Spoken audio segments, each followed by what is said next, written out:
Hello, hello. I'm hoping people can hear me. I can't really tell. All right. Hello, everyone. I'm hoping you can hear me. I'll be over here. All right. So I thought it would be fun for us to in my kitchen today. I'm going to play with my camera here for just one moment and see if I can get a little bit more. There we go. Good, good. Good, good. I'll be over here. Hello. I'm hoping people are here. I don't know if anybody's here or not. I can't really tell. This is kind of fun. I'm looking at it. All right. In any case, here I am, and I am working with something new today, and I thought, hello! Yay, Veronica and Dawn. Oh, I'm so glad you're here, and I can see that you're here. Yay, Tracy. Excellent. Okay. I thought it would be fun to be in my kitchen today. So here we are. Hello, hello. Very good. All right, so we're in the kitchen. It's not perfect, but it is something that you can see. Hopefully you can see me a little bit. We'll move this over a hair. All right, so welcome. Okay, here we go. Official start. Welcome to Ask the Gap Chef, Facebook Live. I do this every Tuesday morning, 11:30 Mountain. Love to be with you. I thought it would be fun to be in the kitchen instead of in front of the black curtain today, where I could show you some fun things. And yeah, we could talk a lot about holidays, and I could answer your questions. Yeah, so again, Monica Corrado, the Gap Chef, website simplybeingwell.com. Nothing I say has to do with healing. Sorry. Nothing I say has been approved by the FDA. I'm not a medical doctor, and I'm here to help you understand how GAPS works and how it works in the kitchen. So I've been in the kitchen.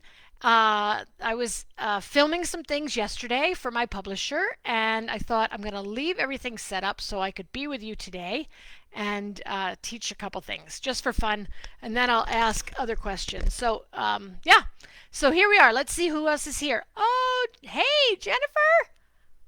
Good to have you. Hello, Faria. Good to have you. Welcome, welcome to everyone. Whether you say hello or not, welcome, welcome to my home, welcome to my kitchen, welcome to this little time together that we have. Hello, Uma. Good to have you. How lovely. Okay, so we may do this a couple more times because, hey, isn't it more fun to be in a kitchen than in front of a black curtain? Yes, for me anyway. And I wanted to announce that I'm going to do a series of gaps for the holidays classes. I will start on Monday, this coming Monday, the 28th, and I'll probably just do 2 or 3 Mondays because we're getting into the holidays and it's going to be crazy. But I want you to have some tools and some comfort, some inspiration to be able to do, yeah, a great GAPS holiday season. Anyway, so I thought that would be fun. Hello, Esther from Boston. Hello, I think it's Muna. Hello, everyone. Okay, so let's get started. Again, I just thought I'd start by sharing some things that I'm doing in the kitchen. I do have a beautiful pot here of turkey meat stock that I'm going to turn into turkey gravy for Thursday. And I thought I'd talk a little bit about nuts and seeds today because I have them ready to go. So, all of you know that nuts and seeds are full of anti-nutrients. That means that they're full of things that are not nutrients. They are enzyme inhibitors, they are phytic acid, they have lectins, which a lot of people have problems with. Most humans do. And in order to make nuts and seeds digestible, we need to do one of 3 things. What would it be? It would be either to soak in water and salt, to sprout in water like a plant, or to ferment. You can soak all nuts and all seeds. You can sprout most nuts and seeds. Walnuts do not sprout easily. There's another one I'm not thinking of right now. But there are a couple that do not sprout well because, oh, cashews. Yeah, forget it. Um, there are some nuts that really don't sprout well because they've been through too many processes. Um, as you all know, cashews have been through 3 processes to actually make them fit for human consumption. So even raw cashews are very, very delicate, and we know that we only soak them a short amount of time or they will mold. They will turn black, etc. So cashews have their own little thing going on, and we just need to remember that while we love them and they're tasty, and you can make flour out of them and you can bake them, you need to make sure that you're aware that they have been through 3 processes already. So let's talk about, I thought we would just talk about some things. So we're going to talk about soaking. So again, you can soak all nuts, all seeds, okay? And you soak in water and salt. And so I thought I'd just show you. What do I have here already? Let's take a look. So this is how I do my processes in my kitchen. Kind of fun. I'm sure you all do too, right? We put them in bowls, and we put plates on top, and then we stack them. Why? Because it doesn't take a lot of room. Putting plates on top also helps to keep physical contaminants from coming in, etc. So we will talk first about nuts. So what do I have here? Okay, so the basic recipe, if anybody wants to write it down and have it, is a pound of nuts or a pound of seeds. That's usually about 4 cups. So if you're out there buying them by the cup, it's 4 cups is usually a pound, usually, which is fine for this process of soaking. So this is 4 cups of almonds, which is a pound, and they are organic almonds, and they've been soaking now for about 24 hours in water and salt. And all of you know that the type of water counts. Please, I've talked about water before. I know you have seen my Facebook Live on water. It's sitting on my YouTube channel, which is Monica Corrado, Ask the Gap Chef videos. Take a look there. Water. What kind of water do we use whenever we cook, whenever we drink, whenever we wash ourselves? Pure water, right? Pure water. What do we do? Pure water. Pure, meaning it's either filtered, it's spring. If it's reverse osmosis or distilled, it needs to be remineralized. So for me, I have a 10-stage water filter. You could probably see it back there on my sink. Don't want to put that in the water. 10-stage water filter that takes everything out, and then it also puts minerals in. So that's the type of water that I used. So again, when you're soaking 4 cups or 1 pound of nuts or seeds, so pumpkin seeds, sunflower seeds, they're the lowest in lectins, by the way. Just found that out from my cousin-in-law, Bill Schindler, Dr. Bill Schindler, Eat Like a Human. All right, almonds, walnuts, cashews, you name it, any nut, any seed, 4 cups, 1 pound, cover with pure water that's at least room temperature or warmer. I like to heat mine on the stove and get it to almost boiling. Warmth opens things up. That's just a universal principle. Warmth opens things up, which is what we want to do. And then 1 tablespoon of salt. 1 tablespoon, that's all you need. So that's what we've got here. I want to see if I can show you some of this. Look, I'm tethered, so don't mind me. Let's use one of these spoons just to see what's going on. Stainless steel. All right, so what have we got in here? We've got beautiful, I hope you can all see it. I think you can see it. I can bring the camera down. Watch this coolness. I think I can bring the camera down if I try. Bring the camera down so that you're only seeing that, right? So these guys have been hanging out for 24 hours. They're plump and quite beautiful. You can also see that there are little tiny sprouts happening. I don't know if you can see that, but it's a tiny little, I'll go like this, I'll go like this, tiny little sprout. It's a little white tip at the end. Let's see if we can open this up and see if I'm right. I'll just open it up. Yep, there's your sprout, folks. So whenever you see a tiny little tip on the end of an almond, that's already sprouting. Just because it's been soaking for 24 hours in salt water. Yay! Now, sprouting itself is a different technique, but this is happening because these are seeds that have been hanging out in water, so they're going to sprout. So all these little tiny little tips, you see it's all brown, white tip, that's all you need. We now have a sprouted almond, which a soaked and sprouted almond, 2 for 1, and you are going to be so happy because that's really good for your digestion. Again, there's the sprout. We love it. There's the sprout. And you can start taking these skins off, and look how beautiful. And yet you can really see the sprout there. Start taking the skins off and you can see the sprout. Yay! All right, I'm going to come back and see you. Now, let me fix this fabulous camera. Okay, now you can see me again, I think. Okay, so yay, I love sprouting and soaking. Look, 2 for 1. Again, it is a good idea to pull these.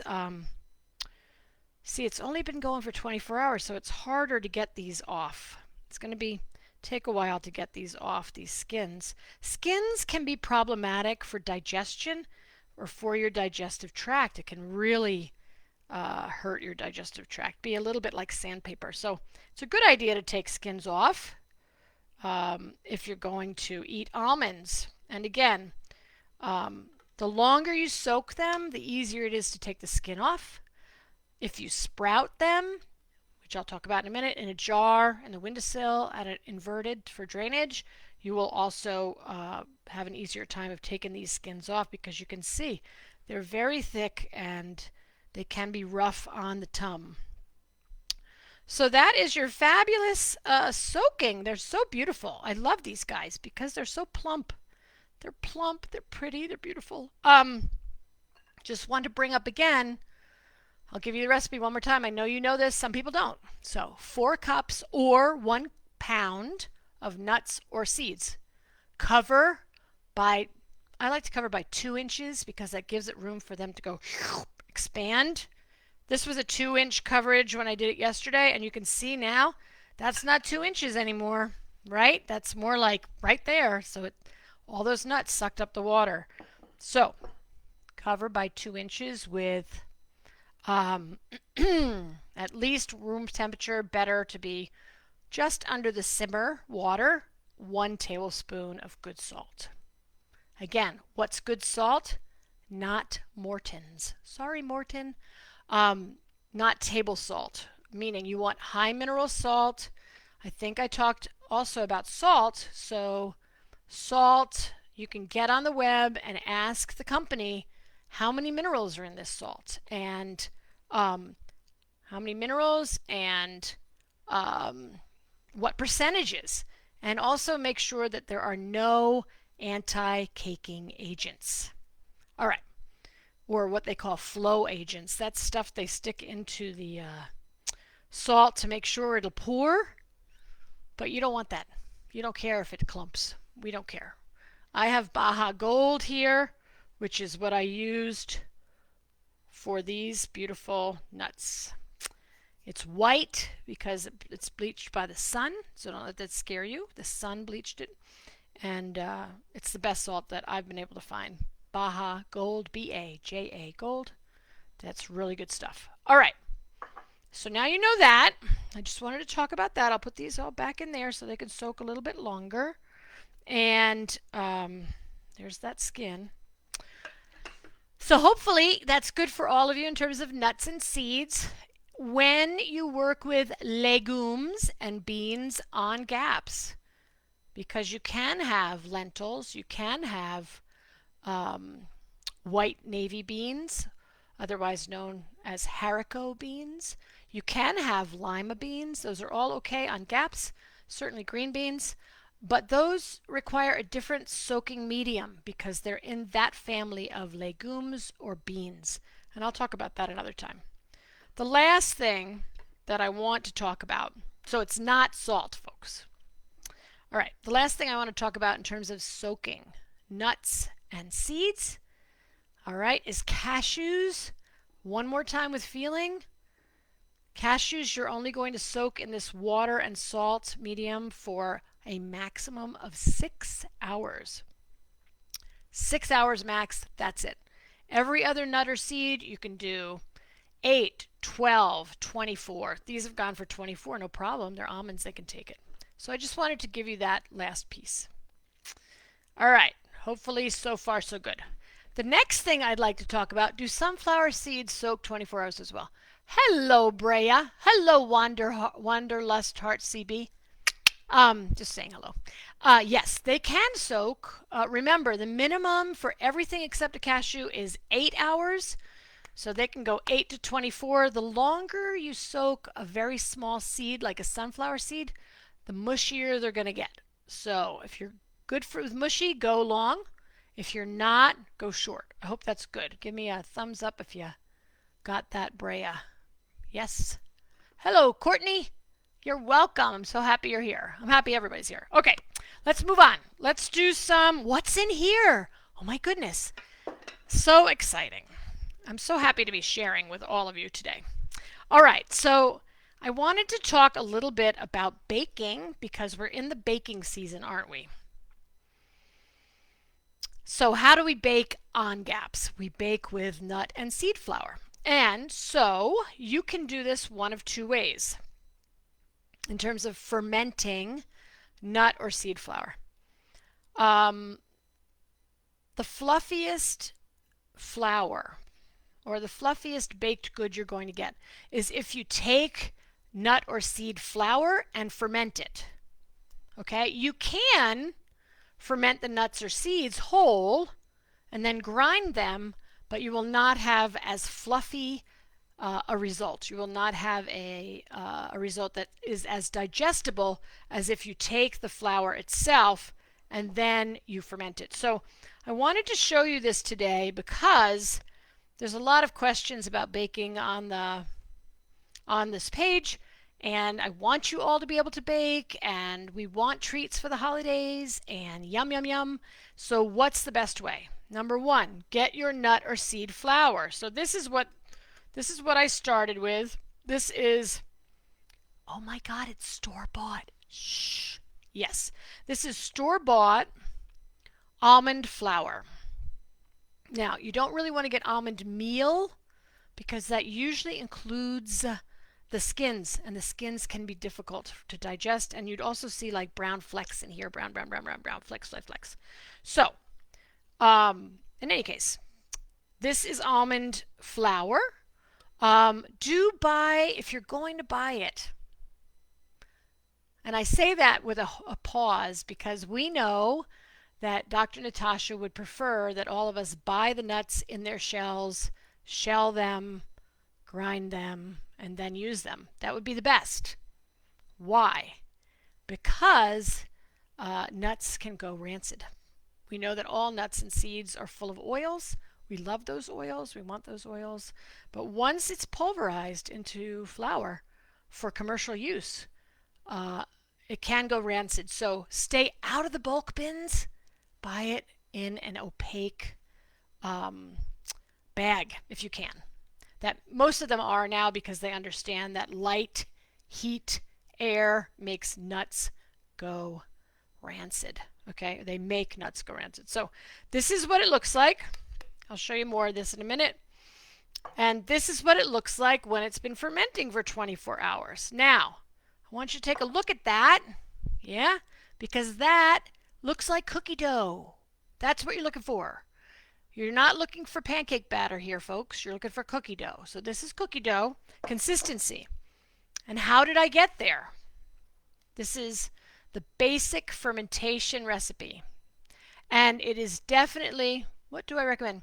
You know, Courtney, I recommend things like just get the best quality you can find. Can you get organic?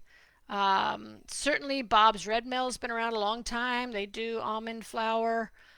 Some of the grocery stores are doing their own brand right now. Whole Foods 365 is doing one. So get the best quality you can. And then what do we do, folks?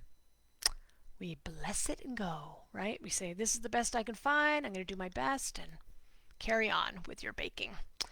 So this is 24-hour fermented. Look, you can't even, I'm going to try this. Wouldn't it be funny if it fell out? Not falling out. All right, you get the idea? This is cookie dough. So this is the basic recipe. So in GAPS, the basic recipe is 2.5 cups of almond flour or pumpkin seed flour or sunflower seed flour or hazelnut flour or what do you want to work with? They're all interchangeable. Okay, any nut or seed flour, 2.5 cups. We're going to add 1/4 to 1/2 cup of something to ferment it. You say, what, Monica? So it could be, you could use yogurt. Here's my good old homemade yogurt. Put some in here to show you. What can you ferment this with? Yogurt. You could ferment it with whey. I've been dripping some. This is kefir whey, right? I've been dripping it for 24 hours. So this is whey. I would personally, I am going to re-strain this because it's got too many milk solids in it. But this is kefir whey. You can use that. So yogurt whey, kefir whey, yogurt, kefir itself. You could even use cultured cream or creme fraiche too, in terms of dairy options to ferment this. All right. And what's the amount? The amount is 1/4 to 1/2 cup. Whatever it takes to get your nut or seed flour to this consistency. So yesterday when I was putting this together and making sure I was stirring, it took 1/4 cup and then 1 more tablespoon. Didn't even get to 1/2 cup. And that's this. And here we are. And again, let me grab something to pull this out. So what does this look like? This is what this looks like. Cookie dough, folks. Remember those cookie dough things that I guess we could just eat this as a snack. So, cookie dough consistency. And then you've got the basic recipe. What do we do to build this into something else? Into carrot cake, into zucchini bread, into banana bread, into lemon poppy seed, into cinnamon raisin, into etc., etc., etc. This is what you need to do first. Ferment with a plate on it. You saw me do that. I'll just do this. With a plate on it. Keep out contaminants. Right? We're going to ferment 24 minimum hours. 48 better. 72 best. The longer you ferment this stuff, the fluffier it gets. So, we just put our little, there we go. Bye-bye, ferment for me. Room temperature, again, 68 to 72 degrees Fahrenheit. Whatever that is in Celsius, I'm sorry, it might be 20 to 22 maybe. I really am so ignorant on these things, I apologize. But we're going to let this sit. The longer you let it sit at room temperature, the fluffier your baked good will be. Now, all of this stuff is in my book. If you don't want to get the whole book, which I have a coupon out for everybody, hold on, I'm going to grab it. Whoa, going underneath. Yay! If you want to get the whole book, great. If you don't want to get the whole book, buy them individually. You can buy them either, these are 4 books, right? 1, 2, 3, 4. If you want to learn the nuts and seeds fast, the only way you can get the nuts and seeds part for baking and everything else is to buy it as a PDF download. I think that's correct. Maybe Kindle too. But you could get just this piece if you wanted it. Just letting everybody know. It's not printed as a book anywhere else, which is not so good. We'll put this here. Put that there. Okay. All right. So that's what I've got for you in terms of these things. Does anyone have questions? Okay, so I have some questions here. What do we got? Brea says, do you add liquid after the fact? The blue book mentions fermenting nut flour, but says to add water to cover it. So this is the thing. This is fermentation that I have experimented with, worked with, come out with this particular technique. It works. I add everything else later. So you saw the cookie dough. This is going to be different than the blue book, folks. Just letting you know. I have not found recipes that work as well as this method, but again, the blue book, it is Dr. Natasha's protocol, so you can work with her stuff for sure. What I do with this is you're going to add at least 2 eggs, maybe 4, 2 to 4 eggs to this 2.5 cups of fermented almond flour. Then you're going to add a 1/4 cup of something. Yogurt works really well. Creme fraiche works really well. Kefir works really well as long as it's not sour. That's what you do. There's no water that's added to this recipe. So Dr. Natasha came out with her blue book after I had developed this particular way of fermenting nut and seed flour. And so I need to go back and really work her recipes and then give you what I've got from there. I hope that's helpful. Okay, Brea says, thank you. Worried I messed ours up because we added some water. LOL. Yeah. We may make more after this video. Excellent. No, you didn't mess it up. But again, those are recipes from Dr. Natasha that I have not, truth be told, tested yet in my own kitchen. So I can't speak on them. You're welcome, obviously, to work with them because it's her protocol and it's her book. And this particular way of fermenting is in my book. When I come out with the second edition, I will incorporate more of Dr. Natasha's fermenting nuts and seed flour in it. All right, let's see. If making from the fresh nuts, should the flour... Wait, we've got Wanderlust Heart CD asking me a question. If making from the fresh nuts, should the flour be sprouted first before fermenting it? Ah, very good question. So, if making from the fresh nuts before fermenting, always... Okay, let me start in a different place. There are 3 techniques. Soak, sprout, ferment. You can do any one of those things to your nuts or seeds. If you want to do more than that, it's going to be a lot easier for you. So, good question from Wanderlust Heart CB. It's so funny. I'm sorry, but that's a lot for me to say. A lot of syllables. So, if you were to soak or sprout them, the nuts themselves, just like we have down here, first, and then grind it into flour, it'll be a lot easier on your tummy, your stomach, your digestion. It'll also be a lot easier on your food processor when you grind it into flour. So that's a really good idea to do that. Yes, you don't have to do it, but it's a good idea to do. All right. Do you have an estimate of how many cups of whole nuts or seeds would equal 2.5 cups of flour once ground? Hello, Lee. Let me think. Do you have an estimate of how many cups of whole nuts or seeds? No, more. I mean, what I would do, folks, is do the usual soak, which is 4 cups or a pound. Go ahead and do that soak in water and salt. Do that for 24 hours, unless it's cashews, in which case not more than 6 hours. And then dry them with a towel. You can dry them with a towel, right? You can dry them. You don't have to dehydrate them fully. You do not have to crisp them fully to make them into flour. It's an added step. But you do need to make sure they're not really wet, or they'll clog up and clump up your food processor and not turn into flour. So I would start there, Lee, and then if you've got extra, no problem. I mean, that just makes it easy for me. Okay, Caroline. Hello, Caroline. Let's see. Is whey from yogurt or kefir better than whey from raw milk? Is it better? I noticed that whey from raw milk doesn't turn this flour sour like whey from yogurt or kefir. So, Caroline, why would that be? Why would that be? So, very good question. So, raw milk that you allow to sit on your counter and separate into curds and whey is not going to be as fermented or as cultured as yogurt and or kefir would be. You're welcome to use it. I have the how do you drip, how do you separate raw milk into curds and whey in my book.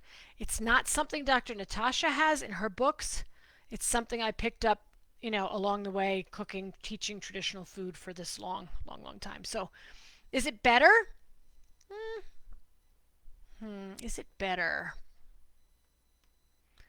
Depending on how long you allowed that raw milk to sit out, the yogurt and or kefir will have less lactose in it. That's a possibility. The other thing is that, of course, if you use yogurt whey or kefir whey, it will have far more microbes, which will be killed when they get baked, but they'll do pre-digestion for you in the meantime. So that's one of the benefits of using yogurt whey or kefir whey. I hope that's helpful. All right. Okay. Good. Any other questions on nuts or seeds? Yay, Brea Lynn. I hope I'm saying that right. And if I butcher any of your names, I apologize. I certainly am trying to do it well with good heart. All right. Something came in, I think. Hello. Who is it? What is the reason that nuts are not eaten in the first stages of the GAPS diet? Is it because it feeds the bad bacteria? Very good question. So, intro diet. We remember that the intro diet has 6 stages, and the whole intro diet is built from the easiest to digest to more challenging.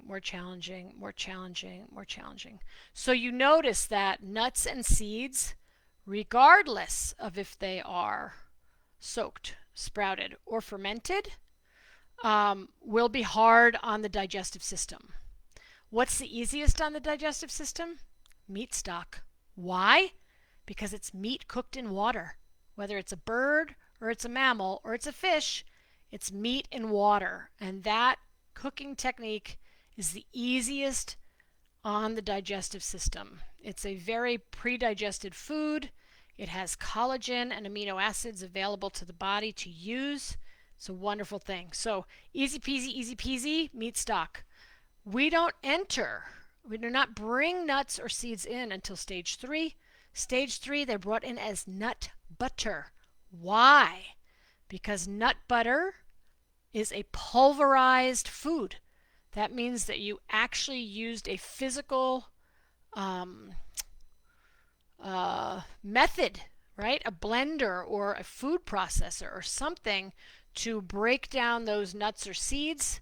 You've pulverized them physically so that you've made them more digestible. That I also cover that in my book a little bit more. But so that's why we bring in nut butter first. It's easier on the digestive system. It doesn't take as much work for the digestive system. And of course, it's brought in as pancake, right? Nut or seed butter pancake with some squash, very little bit at a time.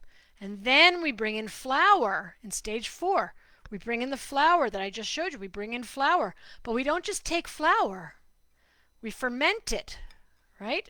I hope you ferment it because it'll make it so much easier on your digestive system. It'll neutralize phytic acid. It will take out problematic lectins. It will get rid of enzyme inhibitors, etc. It'll help pre-digest the food. So let's all ferment our flour, shall we? So, flour, stage 4. Still pulverized, right? I mean, this is very different than these guys, right? It's very different than one of these. Even if it's soaked, sprouted, or fermented, this is going to be tough. Well, look at that. I'm just going like this. It's so soft now. 24 hours. It's like breaking open for me. Soft little nut. But this is still a lot of work for your digestive system. So again, nuts first, stage 3, nut butter or nut and seed butter as pancakes. Stage 4, we can work with flour and start baking things. Look at that. I just grabbed that. Gone. Skin is gone. Bye-bye, skin. Nice little sprout. Nice and soft. Believe it. I mean, this is like soft, guys. Look, I don't know if you can see me do that, but I'm just, whoop, off it went. I'll have to get that later.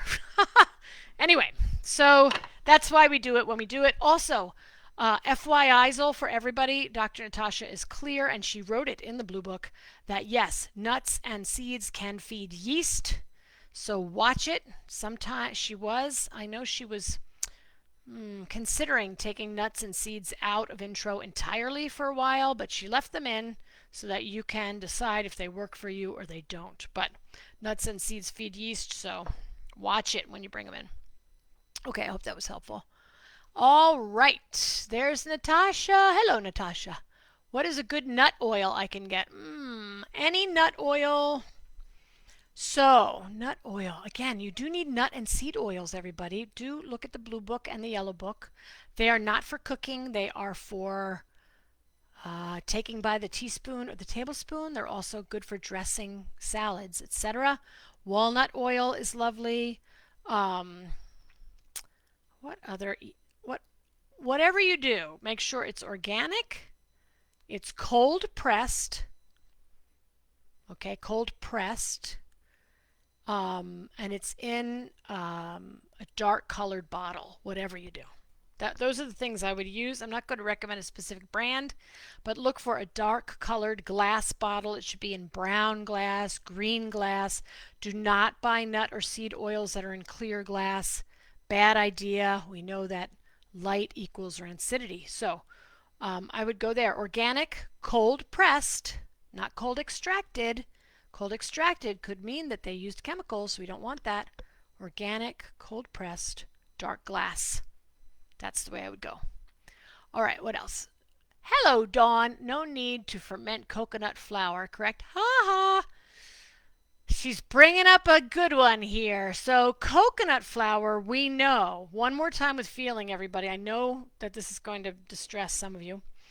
But coconut flour, Dr. Natasha says specifically that most GAPS people will not be able to tolerate commercial coconut flour. Let's just put that out there. No commercial coconut flour. Please make your own coconut flour, which I have several ways to do that in my book. Whether you make it from coconut meat that you dehydrate, coconut flakes that are organic, you can make your own coconut flour. No need to ferment it, no. But again, fermentation only makes things better, right? Just letting everybody know. Okay, what else do we got here? All right, you are welcome. All right, any other questions about this, about nuts or seeds? Anybody? Baking, nuts, seeds? Are people excited about me doing a class for the next couple of Mondays on GAPS for the holidays? I think it'll be fun. Anyway, if I'm not getting any more of those questions, I thought I would move and just show you my fabulous turkey meat stock, shall we? Let's do that. All right, so we'll get rid of this guy. Bye-bye, nut flour.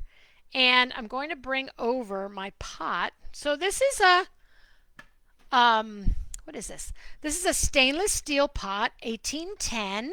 You're looking for 1810 stainless steel, or 188 stainless steel, or 180 stainless steel. Those are all good. This has a copper bottom, which means that it's really, it distributes the heat evenly, which is a wonderful thing. We want that. And it's pretty small. This is about a 12 quart. I have a much bigger pot that I use when I need more volume. So I thought to myself, you are making, so I'm doing Thanksgiving. However, I refuse to do a whole turkey. Honest Injun. I hate baking turkeys. It's just my thing. I'm going to make thighs and a turkey breast, and so I need gravy. So, how am I going to make that gravy? First, I made a turkey meat stock from turkey back, turkey necks, a couple of turkey gizzards, and I actually threw a chicken back in there too. And it's beautiful. So I just want to show you this. Let's see. Wait, I'm going to answer some questions first. Let's see what they got. All right. Let's see. Oh, there's a couple things. Oh, let me just scroll you up.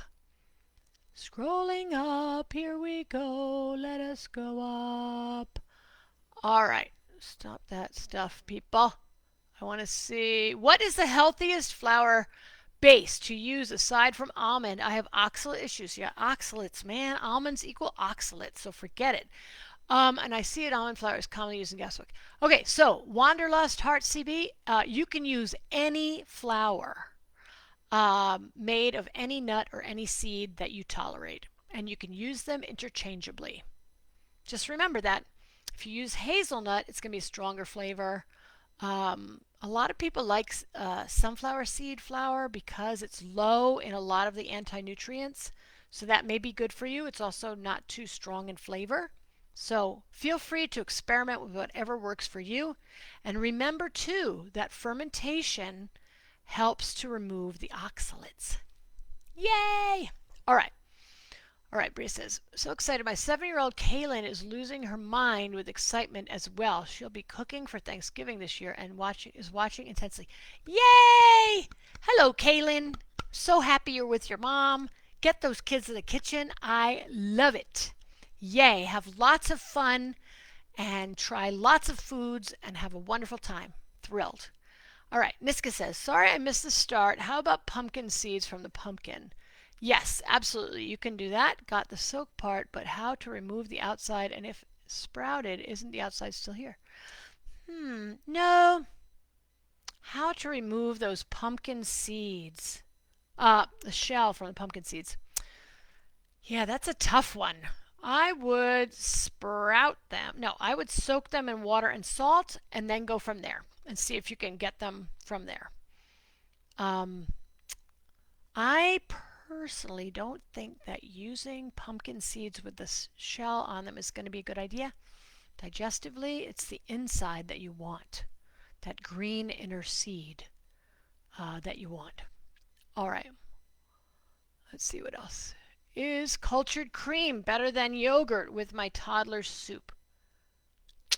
So, folks, cultured cream, we remember that anything made from cream, so kefir cream, cultured cream made with yogurt starter, etc., is going to be better in terms for anyone that is prone to constipation. It's also going to have a really wonderful fatty acid profile. So I'm a cultured cream girl. That's where I go most of the time. Yogurt will be wonderful in the soup also. High protein dairy can be a little constipating. Do not worry about that. Just work with your child and see which one they like better, which one their body likes better, and also go with cultured cream more often than not. Sally Fallon also has us putting cultured cream, creme fraiche, in every soup, in every stock, in everything we ever eat, because it brings those beautiful fats so that your body can absorb the fat-soluble vitamins that you have, that you're eating. And we need more fat, folks. Believe me. Even me, I'm not eating enough fat. Let's eat more fat. Cultured cream, good for you. All right, let's see. Let's see. I'm going. You just made her day. Thank you. You are welcome. All right. Hi, Monica. Sorry it's out of topic. When you consume beetroot with Gap Shake poop color, and we changed, what is it? It's fine. Don't worry about it. Just keep working the Gap Shake. It's fine. There is something that they call that, but it's nothing to worry about. Any other question? Another question. How do I gain weight for child when in gaps and taking more fats? Thank you so much. How do I gain weight for the child? Meat stock, meat, fats, salt, cultured cream, animal fats, lots of it, organ meats every day. All right, I hope that's helpful. All right, Tamika, hello. I cannot eat honey, and I'm still on stage 2 of the intro. You don't ever have to eat honey, so you can absolutely not worry about that. You're still on stage 2 of intro. Stay on stage 2. Fantastic. We love it. Stage 2 is a wonderful, nutrient-dense, incredible, perfectly balanced stage to stay on. You can stay on there for 2 years, 5 years, 20 years, whatever you want, stage 2.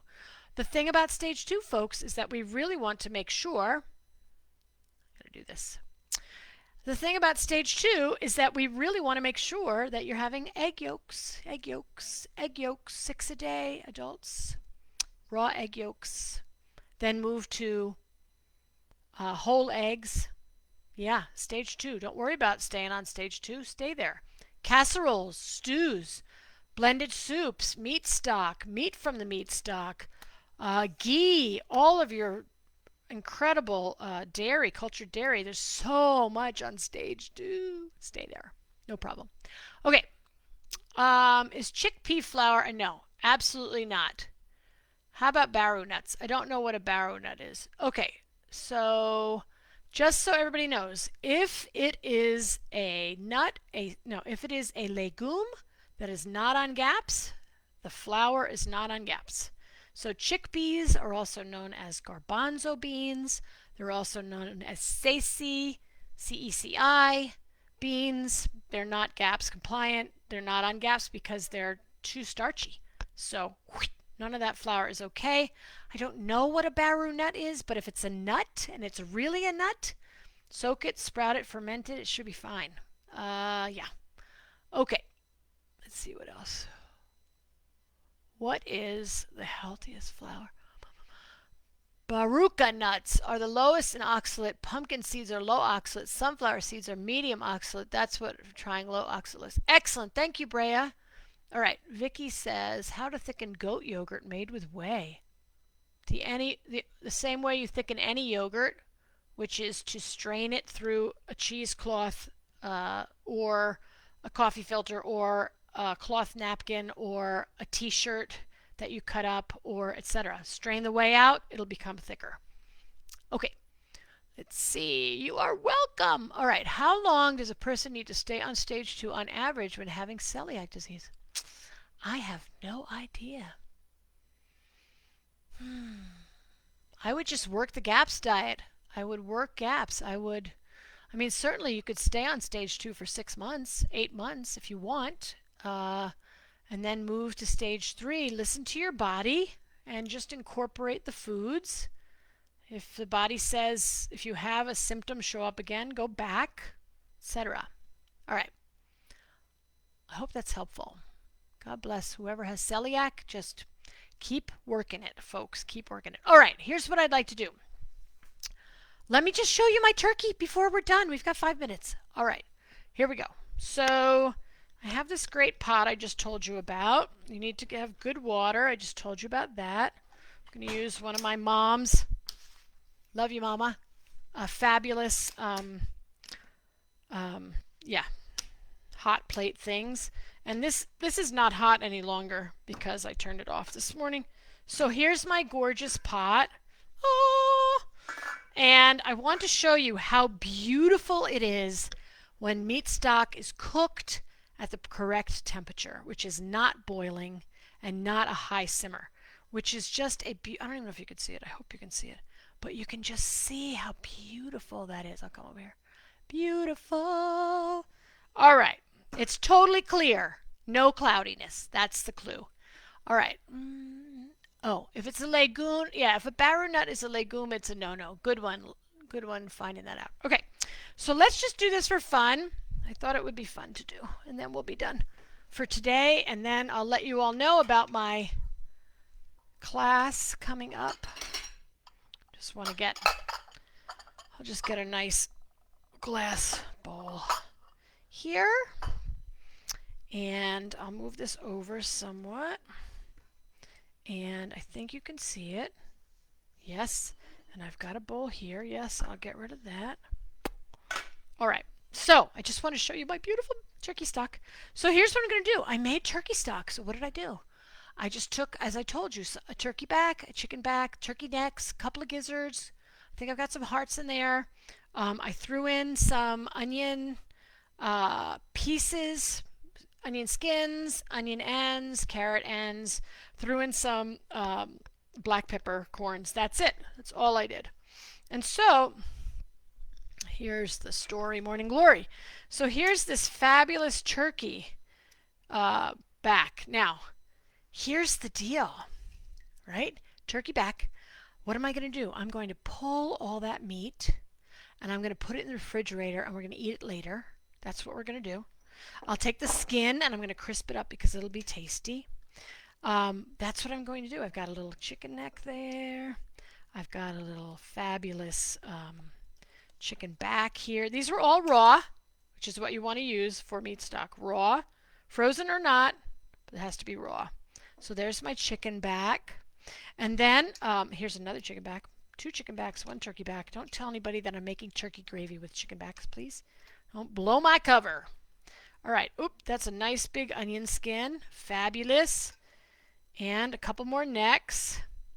And I could just go ahead and strain this for you so you can see the beauty of it. Why don't we do that? I'll go grab a colander. Yeah, I'll be right back. I'm going to grab a colander. Be right back.